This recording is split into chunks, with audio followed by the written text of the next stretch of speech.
Durante décadas, Colombia ha sido el epicentro de una guerra silenciosa que nunca termina.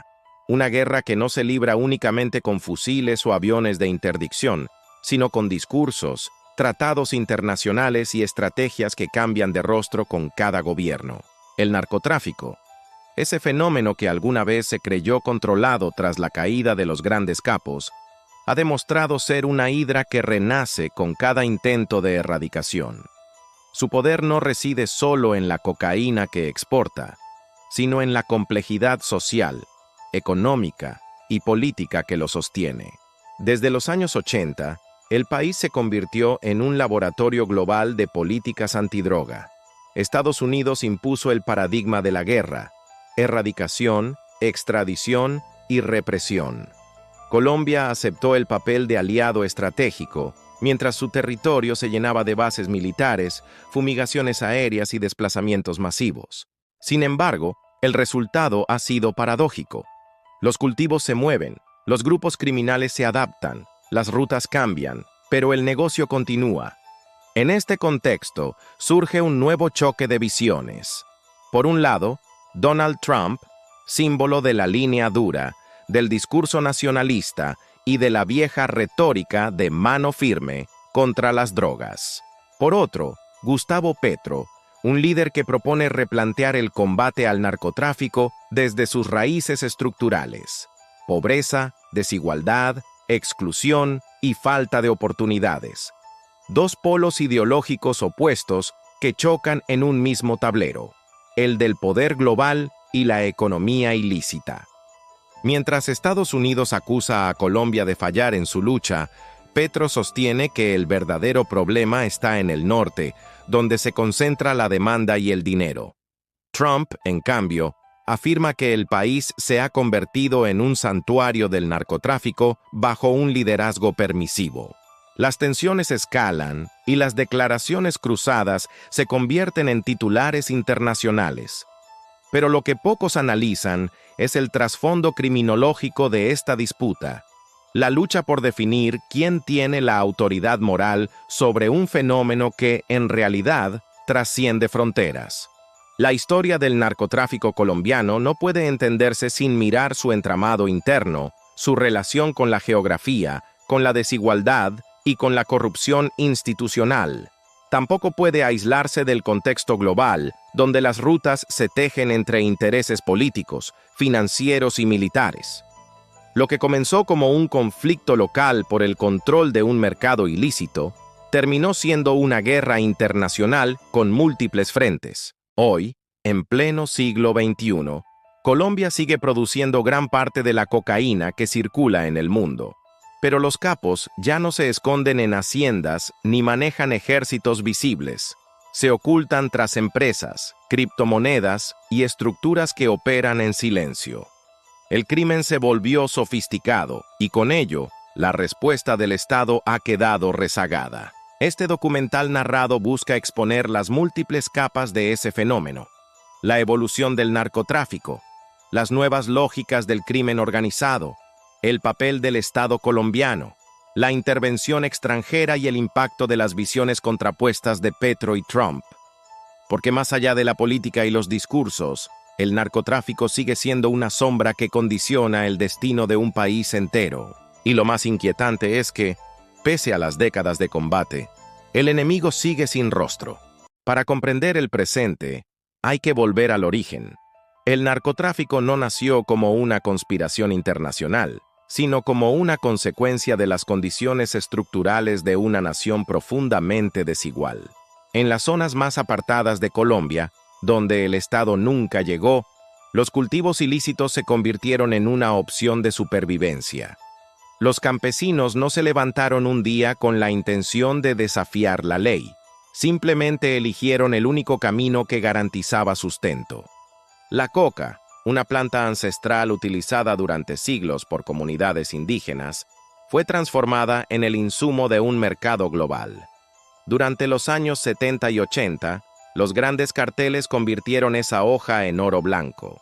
El cartel de Medellín, bajo el liderazgo de Escobar, simbolizó el apogeo de un modelo criminal que mezcló violencia, política, terror y populismo. Por primera vez, un narcotraficante controlaba más poder que muchas instituciones estatales. Pero tras la caída de Escobar y la desarticulación del cartel de Cali, muchos creyeron que el problema había terminado. No fue así. Lo que siguió fue una atomización del negocio. Los grandes carteles fueron reemplazados por decenas de grupos más pequeños, menos visibles, más flexibles. El poder ya no se concentraba en un solo hombre, sino en redes dispersas que actuaban como franquicias del crimen. Con el cambio de siglo, el narcotráfico se integró a la economía global. Las rutas ya no dependían exclusivamente de Colombia, pasaban por Venezuela, Centroamérica, México y el Caribe, hasta llegar a Estados Unidos y Europa. En cada tramo, una organización diferente tomaba el control. Las alianzas eran fluidas, pragmáticas, temporales. Lo que antes era una estructura vertical se convirtió en un sistema descentralizado, casi empresarial. La criminología moderna denomina a este fenómeno criminalidad en red. Es un tipo de estructura donde los actores cooperan sin jerarquías fijas y donde la información, más que la violencia, se convierte en el recurso más valioso. En este contexto, las estrategias clásicas, capturar capos, erradicar cultivos, extraditar líderes, se vuelven obsoletas. Cada arresto, cada golpe, produce una sustitución inmediata. El Estado colombiano, durante décadas, adoptó una política de reacción, no de prevención.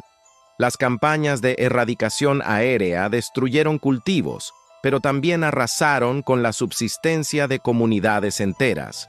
Las fumigaciones con glifosato contaminaron fuentes hídricas, afectaron la salud pública y, paradójicamente, empujaron a muchos campesinos a sembrar de nuevo. El ciclo se repitió una y otra vez, sin romperse. En los años 90, el narcotráfico se mezcló con el conflicto armado interno. Grupos guerrilleros y paramilitares encontraron en la cocaína una fuente de financiamiento. Las zonas cocaleras se convirtieron en territorios de guerra. El Estado perdió control, y la línea entre lo político y lo criminal se desdibujó. La violencia dejó de ser ideológica y se volvió económica. Desde la criminología, este fenómeno puede entenderse como un proceso de hibridación del delito. No se trata solo de narcotráfico, sino de un conjunto de economías ilícitas que coexisten y se retroalimentan. Minería ilegal, contrabando, tráfico de armas, extorsión. Cada actividad sirve para financiar la otra, creando un ecosistema de crimen que se adapta a cualquier política estatal. La caída de los grandes carteles no trajo paz, sino mutación. Los grupos actuales ya no buscan protagonismo mediático ni enfrentamientos directos con el Estado. Prefieren el bajo perfil, la infiltración institucional, la corrupción silenciosa. El poder se ejerce en las sombras, mediante contratos, sobornos y alianzas estratégicas. El resultado: un crimen organizado más difícil de rastrear, más profesional y más transnacional. Uno que ya no necesita levantar ejércitos, sino mover capitales, manipular sistemas financieros y corromper autoridades locales. Colombia se convirtió, así, en un espejo del fracaso internacional en materia de drogas. A pesar de los miles de millones invertidos en cooperación, las toneladas incautadas y las operaciones conjuntas, el negocio no solo persiste, sino que evoluciona. Y mientras las políticas antidrogas se debaten entre la represión y la sustitución, el mercado sigue funcionando con precisión milimétrica. En este contexto histórico, surge una pregunta inevitable. ¿Es posible derrotar al narcotráfico sin transformar las condiciones que lo originan? Para Gustavo Petro, la respuesta es un rotundo no. El narcotráfico no es solo un negocio ilegal. Es una estructura paralela, un poder que ha aprendido a mutar, sobrevivir y adaptarse al pulso del mundo moderno. Desde los remotos valles de la Amazonía hasta las torres de vidrio de Wall Street, su sombra se proyecta en silencio, recordando que el crimen, cuando se institucionaliza, deja de ser marginal para convertirse en parte del sistema. Colombia, país de montañas verdes, sangre derramada y promesas incumplidas, ha sido durante décadas el epicentro de esa batalla. no solo la librada en las selvas o en los laboratorios clandestinos, sino aquella que se disputa en los discursos, en las cumbres internacionales y en la narrativa política global. En los últimos años, esa lucha adquirió un nuevo rostro, uno inesperado, el enfrentamiento entre dos figuras distantes, ideológicamente opuestas, pero unidas por un mismo fantasma, el narcotráfico. Gustavo Petro y Donald Trump. Dos hombres que representan visiones antagónicas sobre cómo entender y combatir el delito, pero que, sin proponérselo, se convirtieron en piezas de un mismo tablero donde las drogas son el pretexto y el poder, la verdadera meta. Durante más de medio siglo, el narcotráfico ha sido el hilo invisible que cose la historia reciente de América Latina. En Colombia, su huella no solo se mide en toneladas incautadas o en titulares sensacionalistas, sino en la configuración misma de su tejido social y político. La violencia que alguna vez tuvo rostro de guerrilla, paramilitar o policía corrupto, ahora se disfraza de empresario, contratista o político de sonrisa amable. Pero detrás de esa aparente sofisticación, la esencia permanece. El narcotráfico no es un fenómeno criminal aislado, sino un síntoma de estructuras desiguales, de territorios olvidados y de un mercado global que exige constantemente nuevas fuentes de placer, control y riqueza. A medida que el mundo cambiaba, también lo hacía la narrativa sobre la guerra contra las drogas. En los años 80, el enemigo era visible: Escobar, Leider, los hermanos Rodríguez Orejuela. El Estado podía personalizar el mal, darle un rostro, una dirección, una historia. Pero cuando esos gigantes cayeron, el problema no desapareció. Solo se fragmentó, multiplicándose como un virus en mutación. Lo que antes se concentraba en 2 o 3 carteles, hoy se disuelve en cientos de organizaciones pequeñas, en redes que cruzan fronteras, en mafias digitales que no necesitan fusiles, sino computadores y códigos. Y mientras Colombia intentaba reinventarse, el mundo exterior seguía observando con lupa. Estados Unidos, históricamente el gran consumidor y a la vez el principal inquisidor, continuó marcando el paso de las políticas antidroga. Desde los tiempos de Nixon y Reagan hasta las recientes administraciones, el discurso de mano dura se mantuvo como una consigna inamovible, sin importar los resultados. Fue en ese escenario donde emergió una figura disruptiva: Gustavo Petro, un exguerrillero convertido en presidente que decidió desafiar no solo al crimen, sino al paradigma entero. Su tesis era simple y a la vez radical: la guerra contra las drogas fracasó. No se puede erradicar la violencia sin atender sus raíces. Para él, el narcotráfico no era solo un delito, sino una consecuencia. Y como toda consecuencia, debía tratarse desde la causa. Del otro lado del espectro, un hombre que había convertido el discurso del miedo en capital político: Donald Trump. Durante su presidencia, y aún después de ella, el narcotráfico fue un instrumento discursivo, una herramienta para culpar, dividir y fortalecer su idea de nación asediada. Mientras Petro hablaba de inclusión y reparación, Trump hablaba de muros y castigos, dos lenguajes distintos para un mismo enemigo invisible. La confrontación entre ambos no es solo diplomática, es simbólica.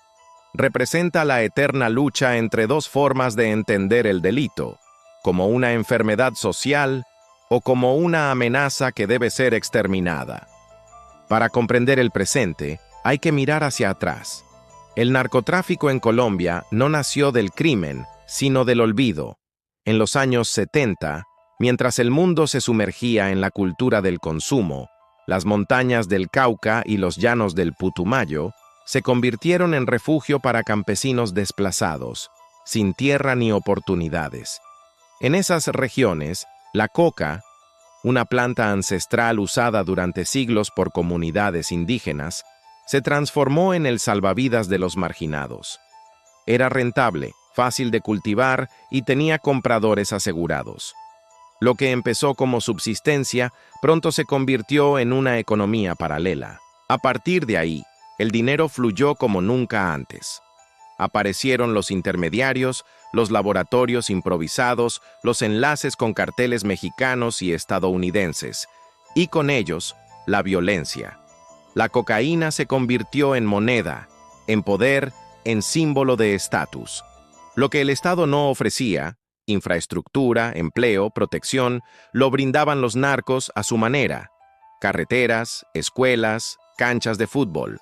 Todo financiado con dinero manchado de polvo blanco. Desde la criminología, el fenómeno fue inédito. Nunca antes una actividad ilegal había logrado tanta legitimidad social. Los narcotraficantes se convirtieron en benefactores, en ídolos, en aspiraciones. La línea entre el criminal y el ciudadano respetable se difuminó. La cultura del dinero fácil se incrustó en el ADN colectivo y su eco aún resuena. Con el tiempo, el crimen organizado evolucionó. Tras la caída de Escobar y la desarticulación del cartel de Cali, muchos creyeron que el Estado había ganado, pero fue una ilusión. Lo que siguió fue aún más complejo, una descentralización del narcotráfico. Sin un capo visible, las organizaciones adoptaron estructuras flexibles, invisibles y sofisticadas. Ya no se trataba solo de transportar cocaína, se trataba de lavar dinero, comprar conciencias y controlar mercados. Los nuevos actores aprendieron del pasado, evitaron la ostentación, la violencia pública y los enfrentamientos directos. Prefirieron la corrupción silenciosa, los contratos públicos, las empresas fachada. Mientras los ojos del mundo se centraban en la erradicación de cultivos, las finanzas ilícitas se infiltraban en la economía formal. A nivel criminológico, este fenómeno se conoce como captura del Estado. Cuando el crimen deja de estar afuera del sistema y comienza a operarlo desde dentro. Colombia entró en esa fase sin notarlo. Lo que alguna vez fue una guerra de balas se transformó en una guerra de silencios. Sin embargo, la raíz seguía siendo la misma: desigualdad estructural, abandono rural y demanda internacional. El narcotráfico prospera donde el Estado no llega, y Colombia, pese a sus avances, sigue siendo un país con profundas fracturas territoriales. Mientras tanto, Estados Unidos mantenía su narrativa. Colombia produce, nosotros sufrimos las consecuencias. Pero en el fondo, la ecuación era mucho más compleja. La demanda provenía del norte, el dinero se lavaba en sus bancos, las armas regresaban al sur. Era una simbiosis perversa, una relación de dependencia mutua entre productor y consumidor. La criminología contemporánea lo define como un sistema global del delito.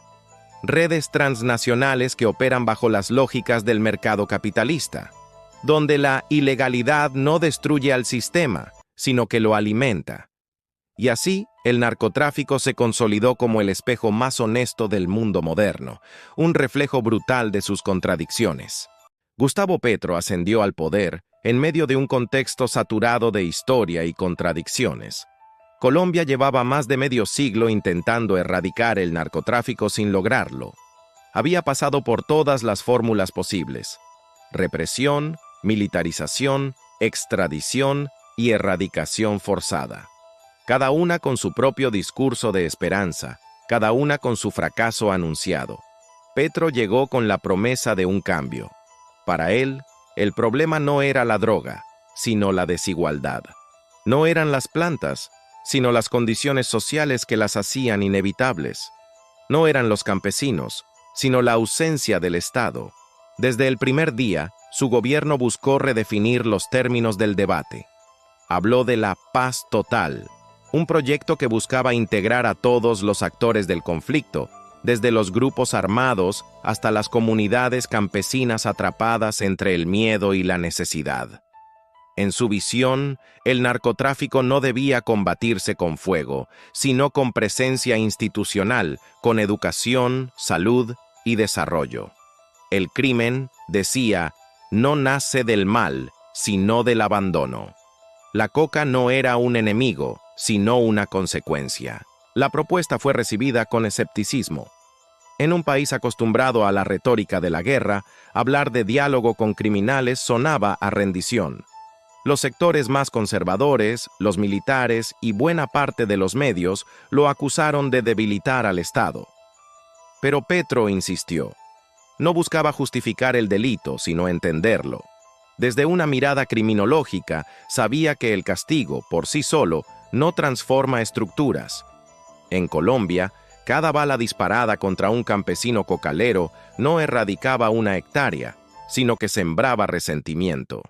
Cada operativo militar no eliminaba el problema, solo lo desplazaba unos kilómetros más lejos, hacia regiones más pobres y olvidadas. Su gobierno impulsó la sustitución voluntaria de cultivos, un mecanismo que ya se había intentado en el pasado, pero sin resultados sostenibles.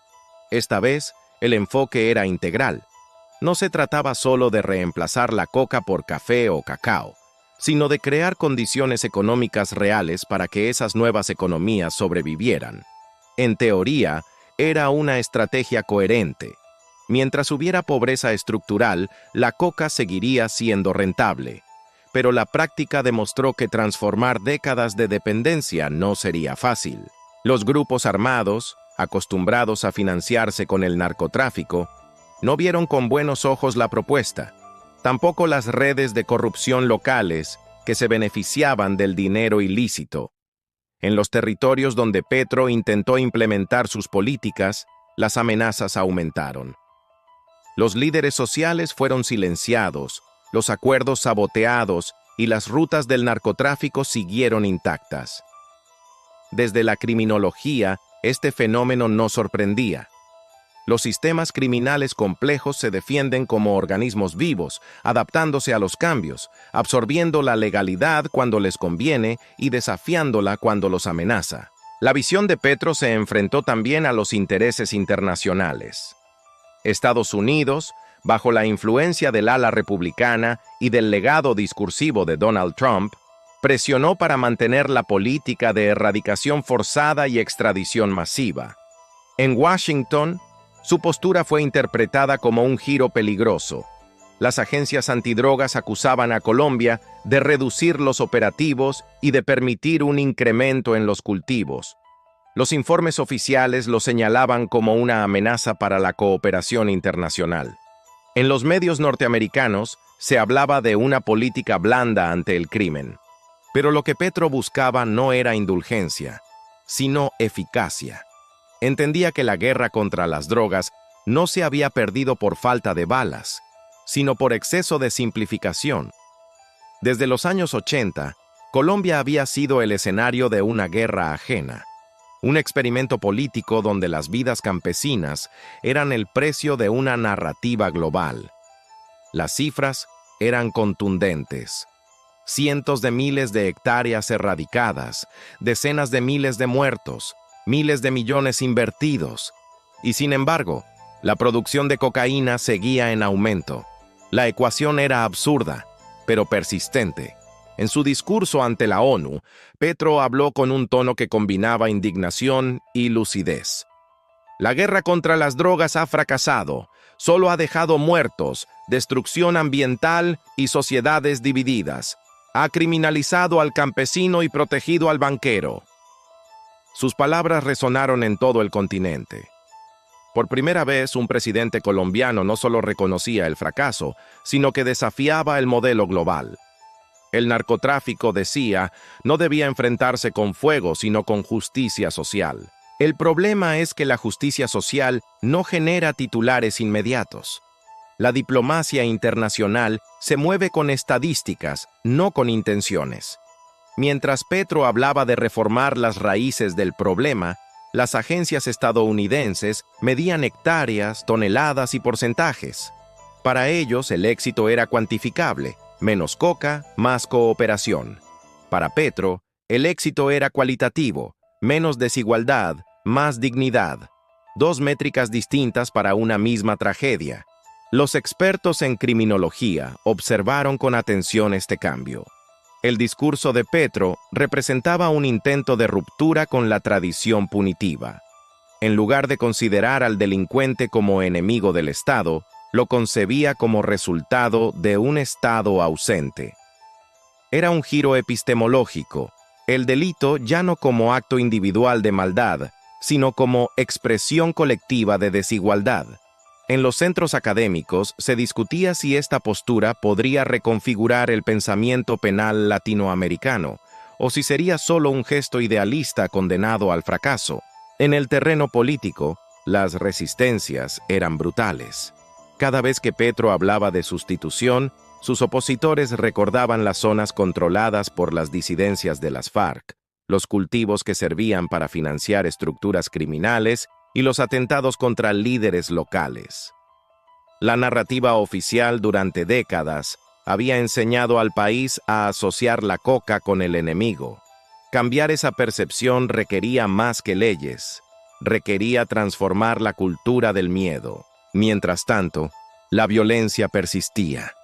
Los campesinos seguían atrapados entre las armas del Estado y las de los narcos. Los líderes que apoyaban los programas de sustitución eran asesinados. Las comunidades reclamaban que la paz prometida no había llegado. Petro intentó mantener su discurso, pero el tiempo jugaba en su contra. La opinión pública exigía resultados inmediatos, y los Estados Unidos presionaban con la amenaza de recortes en la cooperación. Desde el norte, Donald Trump, aunque fuera del poder, mantenía su influencia. Cada declaración suya sobre el fracaso de la izquierda latinoamericana encontraba eco en los sectores conservadores de Colombia. Sus discursos eran simples pero efectivos. Si no se combate a los narcos con fuerza, los narcos ganan. Era una visión binaria, pero poderosa. La política del miedo siempre encuentra terreno fértil. Petro, en cambio, apostaba por la complejidad. Su narrativa no prometía victorias rápidas, sino procesos lentos y dolorosos. Hablaba de educación, de economía solidaria, de justicia transicional. Su discurso era más propio de un académico que de un político tradicional. En un país acostumbrado al pragmatismo brutal, eso lo hacía vulnerable. Cada tropiezo, cada aumento en los cultivos, cada informe negativo, era utilizado para desacreditarlo. La criminología contemporánea describe este tipo de procesos como resistencias sistémicas. Cuando una estructura social se ha construido durante décadas alrededor de un fenómeno ilegal, cualquier intento de transformación genera una reacción en cadena. Los intereses económicos, políticos y culturales entrelazados al narcotráfico son tan profundos que desmontarlos implica tocar fibras que van mucho más allá del crimen. En ese sentido, Petro no solo estaba enfrentando a los narcos, sino al sistema entero que se beneficia del negocio.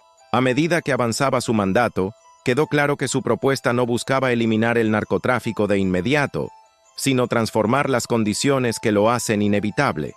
La diferencia era sutil, pero fundamental. La guerra contra las drogas se había basado en la ilusión de que destruir los laboratorios o encarcelar a los capos resolvería el problema. Petro planteaba lo contrario.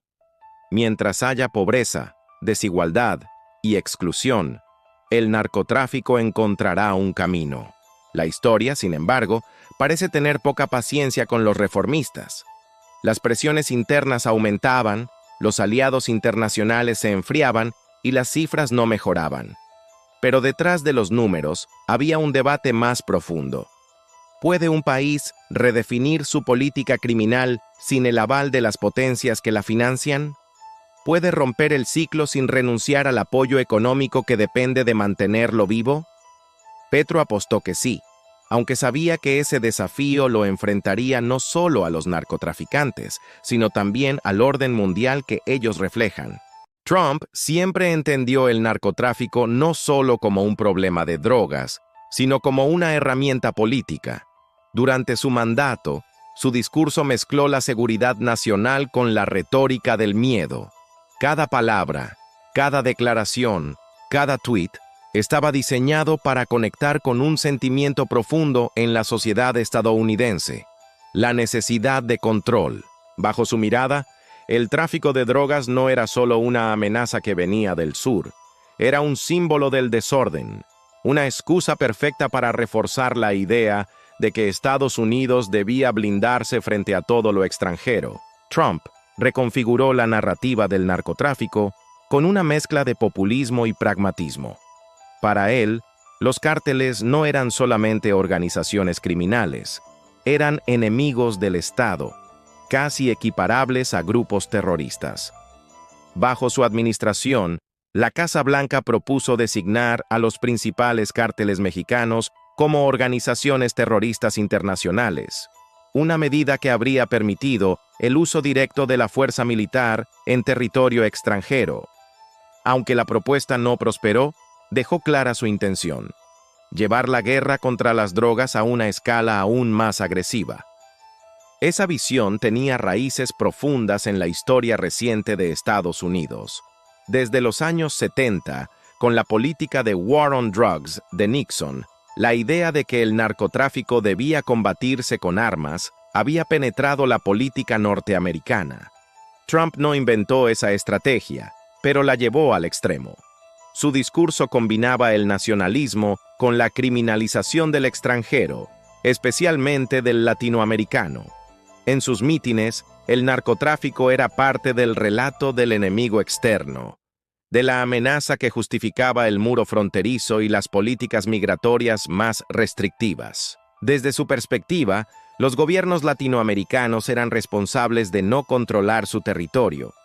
Colombia, México y los países centroamericanos aparecían en su narrativa como focos de inestabilidad que exportaban violencia y drogas a Estados Unidos. Trump hablaba del narcotráfico con el mismo tono con el que hablaba del terrorismo islámico, como una guerra perpetua entre el bien y el mal, entre la civilización y el caos. Esa retórica, aunque simplista, era efectiva. Despertaba miedo, y el miedo moviliza votos. Sin embargo, la relación de Trump con Colombia siempre fue ambigua. Durante su gobierno, se firmaron acuerdos de cooperación que incrementaron la presencia de agencias estadounidenses en el país, pero al mismo tiempo hubo críticas severas hacia el aumento de la producción de cocaína. En repetidas ocasiones, el entonces presidente amenazó con desertificar a Colombia como aliado en la lucha antidrogas, una medida que habría tenido consecuencias económicas y diplomáticas graves. Lo que subyacía en esas amenazas era un mensaje político. La sumisión debía ser total. Cuando Petro llegó al poder, Trump ya no era presidente, pero su influencia persistía. El trumpismo había dejado una huella profunda en la política exterior estadounidense. La línea dura contra el narcotráfico continuaba siendo una bandera ideológica, y cualquier intento de reforma, como el que proponía Petro, era visto con sospecha. En el ecosistema mediático estadounidense, figuras afines a Trump comenzaron a acusar a Colombia de relajar sus esfuerzos contra las drogas.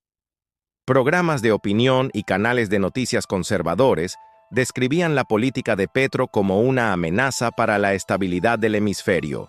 El narcotráfico, una vez más, se convertía en un campo de batalla político. Los datos eran utilizados selectivamente, las cifras de erradicación o de producción eran interpretadas según la conveniencia de cada lado. Para el discurso de Trump y sus aliados, cualquier aumento en los decomisos era prueba de ineficacia, cualquier disminución, una señal de debilidad. En esa lógica, la verdad importaba menos que la percepción. Pero lo más interesante no estaba en las declaraciones, sino en la estrategia de fondo. Trump había entendido que el narcotráfico no solo era un enemigo a combatir, sino una narrativa poderosa que podía moldear la opinión pública. En Estados Unidos, hablar de drogas no era solo hablar de salud o seguridad, era hablar de identidad nacional. En los estados conservadores, el miedo a la infiltración del crimen organizado servía como justificación para reforzar políticas de control, aumentar los presupuestos militares y endurecer la frontera. Lo que pocos mencionaban era que, durante su administración, el consumo interno de drogas sintéticas como el fentanilo alcanzó niveles alarmantes. El problema ya no estaba en la cocaína colombiana, sino en los laboratorios clandestinos de Asia y México que producían sustancias mucho más letales. Sin embargo, el discurso seguía apuntando hacia el sur. Era más fácil culpar al extranjero que admitir el fracaso del sistema interno de prevención y salud pública. Esa doble moral es una constante en la historia del narcotráfico. Mientras los países productores son señalados y castigados, los grandes capitales que lavan el dinero del crimen rara vez son perseguidos con la misma intensidad. Trump nunca habló de los bancos estadounidenses que facilitan las operaciones financieras de las redes criminales. Tampoco mencionó a las empresas que, a través de paraísos fiscales, lavan millones de dólares provenientes del tráfico. Su narrativa era funcional. Enfocaba el problema en el exterior, eximiendo a su propio país de responsabilidad estructural. Para la criminología moderna, ese tipo de discurso es revelador. Muestra cómo el poder político utiliza el crimen como un espejo distorsionado, donde proyecta sus propias fallas. La retórica de Trump reforzaba la idea de que el narcotráfico podía ser vencido con más fuerza, más control y más castigo. Pero la evidencia mostraba lo contrario. A pesar de las amenazas, de las extradiciones y de las fumigaciones, las cifras globales de tráfico y consumo no disminuían. La violencia solo cambiaba de lugar. En Colombia, la herencia de esa política fue un Estado cada vez más presionado por cumplir metas impuestas desde el exterior. La dependencia económica y diplomática hacía difícil contradecir a Washington. Por eso, cuando Petro habló de cambiar la estrategia, el eco de Trump aún se sentía. El expresidente, desde sus redes y sus eventos políticos, siguió utilizando el tema del narcotráfico para posicionarse ante su electorado. Y en ese juego de intereses, Colombia volvía a ser el escenario simbólico de una guerra que, en realidad, nunca le perteneció por completo. El conflicto entre ambas visiones, la del reformismo latinoamericano y la del conservadurismo estadounidense, revela algo más profundo. El narcotráfico ya no es solo un problema criminal, sino un instrumento geopolítico. Cada discurso, cada declaración, cada acuerdo encierra una lucha por el control del relato. Petro intenta mostrar al mundo que la guerra contra las drogas ha fracasado. Trump, en cambio, intenta demostrar que solo la fuerza puede restaurar el orden. Y mientras los líderes discuten, el negocio sigue vivo. Los laboratorios no se detienen. Las rutas se transforman. Las redes se adaptan.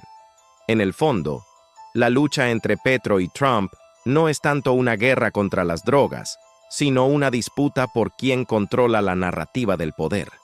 Porque en el siglo XXI, la criminología no solo estudia los delitos, sino también las historias que los poderosos cuentan para justificarlos. La confrontación entre las visiones de Gustavo Petro y Donald Trump no tardó en trasladarse del terreno discursivo al diplomático. Lo que comenzó como una diferencia ideológica sobre la política antidrogas se transformó en un pulso de poder que involucró medios internacionales, agencias de inteligencia y declaraciones cruzadas que tensaron el ambiente político regional. No era una guerra visible, pero sí una de percepciones, donde cada palabra, cada dato y cada gesto diplomático se convertían en armas. La primera chispa se encendió cuando, en una conferencia internacional, Petro afirmó que la guerra contra las drogas es una guerra perdida, responsabilizando abiertamente a los Estados Unidos de haber convertido el dolor latinoamericano en un negocio. Aquella frase, que parecía una simple reflexión política, fue recibida como una afrenta en los círculos más conservadores de Washington. Analistas y portavoces cercanos a Trump replicaron con dureza, acusando al presidente colombiano de justificar el narcotráfico y debilitar la cooperación internacional. Los titulares en medios estadounidenses no tardaron en amplificar el conflicto. Colombia se aleja del camino de la lucha antidroga. Petro rompe con la política tradicional de Washington. El socialismo amenaza los avances en seguridad regional. Lo que pocos percibían en la superficie era que esta tensión representaba una lucha más grande, la redefinición del poder simbólico entre el norte y el sur. Petro hablaba desde una herida histórica, recordando las décadas en las que Colombia había sido el campo de batalla de una guerra impuesta desde afuera, mientras que Trump y sus aliados sostenían la idea de que sin la intervención estadounidense, el país habría caído en el caos. En ese cruce de discursos, el narcotráfico se convertía en el epicentro de un relato global, el del control frente a la autonomía. Trump, ya fuera del poder, aprovechó el tema para recuperar protagonismo mediático. En sus mítines, señalaba a los gobiernos de izquierda de América Latina como aliados de los cárteles y enemigos de la estabilidad. Sus palabras resonaban entre quienes veían en el sur del continente un territorio desbordado por el crimen y la corrupción. Petro, por su parte, respondía con datos y análisis, recordando que la demanda de cocaína provenía, en su mayoría, de los países consumidores, y que la violencia derivada de la erradicación forzada solo perpetuaba la pobreza en las regiones rurales. El choque se intensificó cuando Estados Unidos insinuó la posibilidad de revisar los fondos de cooperación destinados a Colombia, bajo el argumento de que la nueva administración no estaba cumpliendo con los compromisos de erradicación. Detrás de esa amenaza económica se escondía un mensaje político claro. Mantener la lealtad a la agenda estadounidense seguía siendo el precio de la ayuda. Petro respondió con firmeza, asegurando que Colombia no sería más un peón en una guerra ajena. Sus palabras fueron celebradas por algunos sectores latinoamericanos como un acto de independencia, pero en los círculos de poder en Washington se interpretaron como un desafío directo. El conflicto trascendió las fronteras diplomáticas. Las redes sociales se convirtieron en un campo de batalla paralelo. Influencers, comentaristas y medios de opinión empezaron a polarizar la conversación. De un lado, quienes veían en Petro a un líder valiente que desafiaba el dominio de décadas. Del otro, quienes lo señalaban de romper alianzas históricas y abrirle la puerta al narcotráfico. En este clima de confrontación, la criminología jugaba un papel silencioso pero fundamental. Mostraba cómo el discurso sobre el crimen se transformaba en una herramienta de poder, donde las palabras podían tener tanto impacto como las balas. El problema, sin embargo, no era solo político, sino profundamente estructural. Mientras se hablaba de cooperación y diplomacia, las rutas del narcotráfico seguían mutando. Los informes de inteligencia revelaban que nuevas organizaciones estaban controlando la producción y exportación de cocaína desde zonas tradicionalmente olvidadas por el Estado. Los grupos disidentes, las bandas neoparamilitares y los carteles mexicanos expandían su influencia, adaptándose a los cambios de política y aprovechando la fragmentación institucional. El Estado colombiano, atrapado entre su necesidad de mantener relaciones con Estados Unidos y su deseo de replantear la estrategia, parecía caminar sobre una cuerda floja. Trump aprovechó ese escenario para reforzar su discurso electoral.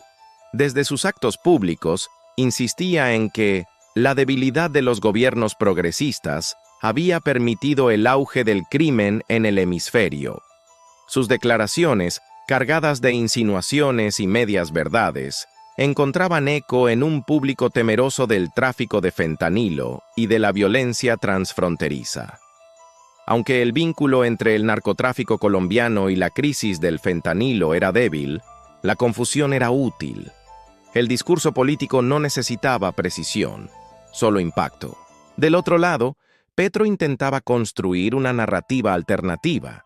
En foros internacionales, defendía la idea de una política de drogas más humana, menos militar y más enfocada en la salud pública.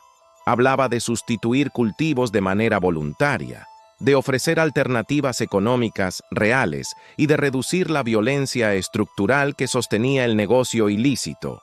Su discurso era coherente, pero enfrentaba una realidad amarga. Los mercados ilegales no desaparecen por decreto, y las mafias no se disuelven con buena voluntad. El enfrentamiento entre ambas posturas se convirtió en un reflejo del dilema moral del siglo XXI. ¿Puede un Estado romper con la lógica del castigo sin poner en riesgo su estabilidad? ¿Puede desafiar a una potencia que ha dictado las reglas durante medio siglo sin pagar un precio político y económico? La respuesta no era sencilla. Detrás de cada decisión, había intereses que no se veían: contratos de cooperación, fondos de seguridad, programas de erradicación, convenios de inteligencia, todo un entramado que mantenía la dependencia. En este contexto, la criminología internacional empezó a analizar el conflicto desde otra óptica. No se trataba únicamente de un desacuerdo sobre estrategias antidrogas, sino de una pugna por la soberanía narrativa. Petro representaba la voz de un sur que reclamaba el derecho a definir sus propios métodos de justicia y control. Trump encarnaba el poder de un norte que se negaba a perder su autoridad moral. En esa tensión, la verdad se fragmentaba, y el narcotráfico se transformaba, una vez más, en un instrumento de dominación simbólica. El choque diplomático alcanzó su punto más alto cuando, en una entrevista, Trump insinuó que Colombia había dejado de ser un aliado confiable. Esa frase, breve pero contundente, provocó reacciones inmediatas.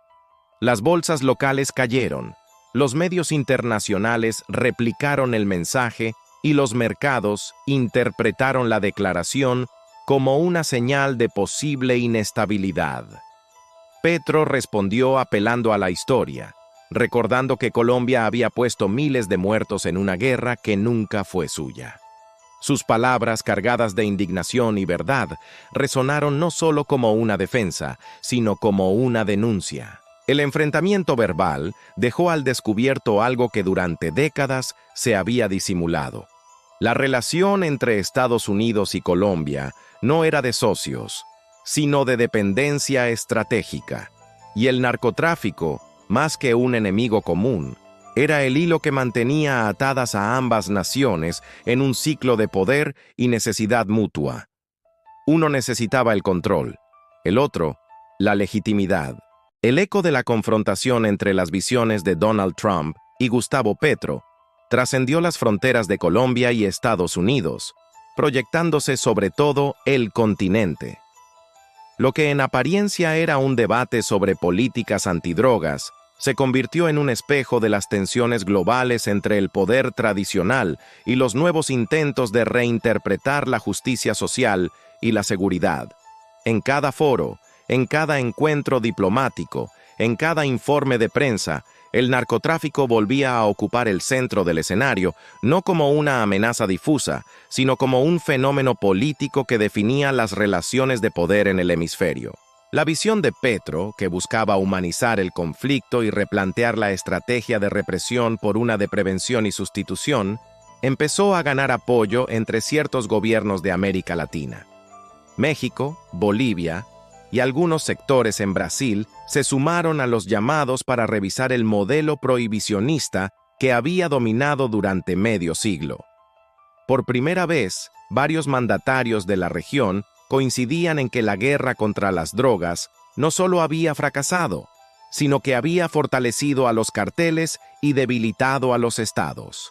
En los informes de organismos internacionales, comenzaban a aparecer términos como política de reducción de daños y enfoque de salud pública, ideas impensables durante los años de dominio estadounidense.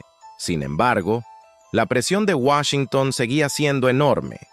El discurso de Trump, aunque él ya no ocupaba el poder, seguía marcando la pauta entre sectores republicanos y agencias de seguridad que consideraban que cualquier cambio en la estrategia tradicional sería una rendición.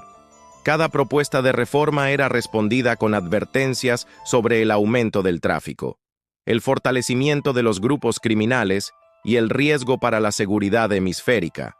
La DEA, con su influencia y su extensa red en América Latina, seguía actuando como el instrumento más visible de esa política de control, En los medios de comunicación internacionales, la batalla por la narrativa se volvió tan intensa como la guerra misma. Petro era presentado, según el enfoque de cada cadena, como un visionario que intentaba romper un ciclo injusto o como un líder imprudente que ponía en riesgo décadas de cooperación. Trump, por su parte, continuaba alimentando su figura de protector del orden, utilizando el miedo como herramienta de cohesión. Las palabras drogas, crimen y frontera se repetían una y otra vez, tejiendo un relato en el que la amenaza siempre venía del sur. En el terreno, la situación seguía siendo igual de compleja. Las rutas del narcotráfico evolucionaban con rapidez. Lo que antes pasaba por el Caribe ahora se desviaba por el Pacífico o se disimulaba entre cargamentos legales. Las organizaciones criminales entendieron que el control militar no era su mayor amenaza, sino la inteligencia financiera. Por eso, sus operaciones se sofisticaron, involucrando bancos, empresas fachada, criptomonedas y redes globales de lavado. En esa nueva fase, el narcotráfico ya no dependía solo de la cocaína. Diversificó su portafolio, mezclando minería ilegal, tráfico de armas, migración y hasta delitos cibernéticos. Para la criminología contemporánea, ese fenómeno simboliza el tránsito del crimen tradicional al crimen sistémico. Ya no se trata de bandas aisladas o de ejércitos ilegales, sino de estructuras híbridas que operan dentro del sistema económico legal. El narcotráfico dejó de ser un asunto marginal para convertirse en una fuerza económica paralela, con capacidad de influir en elecciones, economías locales y decisiones estatales. En ese sentido, la guerra contra las drogas nunca fue una lucha contra un enemigo externo, sino contra un reflejo del propio sistema que lo sustenta. El choque entre Petro y Trump fue, entonces, algo más que un enfrentamiento político. Fue la manifestación visible de dos modelos de civilización. Uno, basado en la coerción, la vigilancia y el castigo. El otro, en la prevención, la equidad y la reconstrucción social. En medio de esos dos extremos, la realidad seguía avanzando con la indiferencia del tiempo. Los campesinos continuaban sembrando porque no tenían otra alternativa. Los consumidores seguían comprando porque el mercado lo permitía. Y los bancos seguían lavando dinero porque la economía global lo necesitaba. El impacto internacional de este conflicto ideológico se extendió también a los organismos multilaterales. La ONU, que durante años había avalado las políticas prohibicionistas, comenzó a abrir espacios de debate sobre la regulación controlada de ciertas sustancias. Europa, con un enfoque más pragmático, observaba el debate latinoamericano con atención. En algunos países, las políticas de legalización parcial del cannabis habían demostrado que el enfoque represivo no solo era ineficaz, sino contraproducente. Pero el verdadero obstáculo seguía siendo político. Mientras Estados Unidos mantuviera su influencia económica y militar, cualquier intento de independencia total estaba destinado a enfrentarse a una fuerte resistencia. A medida que la confrontación se consolidaba, las redes sociales se convirtieron en un campo de amplificación ideológica. Los seguidores de Trump usaban la retórica del orden y la seguridad. Los de Petro apelaban a la justicia social y a la dignidad de los pueblos productores. La discusión sobre el narcotráfico dejó de ser técnica o académica para transformarse en un símbolo de identidad política. El crimen se volvió una metáfora. Para unos, la pérdida de control. Para otros, la oportunidad de emancipación. En Colombia, la población vivía la tensión de forma directa. Las comunidades rurales observaban el debate con escepticismo. Habían visto pasar gobiernos, misiones extranjeras y promesas de sustitución sin resultados duraderos. Muchos entendían que el problema no era solo el narcotráfico, sino la ausencia del Estado, la desigualdad y la corrupción que permitían que el negocio floreciera. En los centros urbanos, la polarización política se intensificaba. Algunos temían que el enfrentamiento con Estados Unidos trajera consecuencias económicas. Otros veían en Petro un símbolo de soberanía nacional. El verdadero fondo del conflicto radicaba en la incapacidad de ambos modelos para aceptar que el narcotráfico no puede erradicarse sin transformar el sistema que lo alimenta. Mientras haya desigualdad, demanda y corrupción, habrá narcotráfico. Mientras las grandes potencias sigan beneficiándose del dinero ilícito que circula en sus mercados financieros, la represión será solo una fachada moral. Y mientras los países productores sigan siendo estigmatizados por cumplir el papel más vulnerable en la cadena, la justicia internacional seguirá siendo una ilusión. Trump representaba el rostro visible de ese orden que necesitaba enemigos para sostener su poder. Petro, en cambio, simbolizaba el intento de romper la narrativa y colocar el debate en el terreno de la dignidad humana. Pero ambos estaban atrapados en un mismo sistema global, donde la política, la economía y el crimen son piezas de un engranaje inseparable. La guerra contra las drogas, más que un combate contra una sustancia, ha sido una lucha por el control del relato. ¿Quién tiene derecho a definir qué es crimen y quién se beneficia de esa definición? El futuro del narcotráfico y de las relaciones internacionales que lo rodean dependerá, en última instancia, de la capacidad del mundo para asumir una verdad incómoda, que el delito no se erradica persiguiendo a los pobres, sino reformando las estructuras que los condenan a sobrevivir en la ilegalidad. La criminología contemporánea lo entiende. El crimen no es una anomalía, sino una consecuencia. Y mientras esa consecuencia siga siendo rentable, ni la fuerza de Trump ni la reforma de Petro lograrán cambiar el curso de la historia. El tiempo dirá cuál de las dos visiones dejará una huella más profunda. Pero quizás, cuando el polvo de los discursos se disipe, quede claro que el verdadero enemigo nunca fue la cocaína, ni los campesinos que la cultivan, ni los gobiernos que intentan controlarla. El enemigo real ha sido siempre la hipocresía de un sistema que necesita del crimen para sostenerse. Si te gustó este video, no olvides darle like y suscribirte a este canal.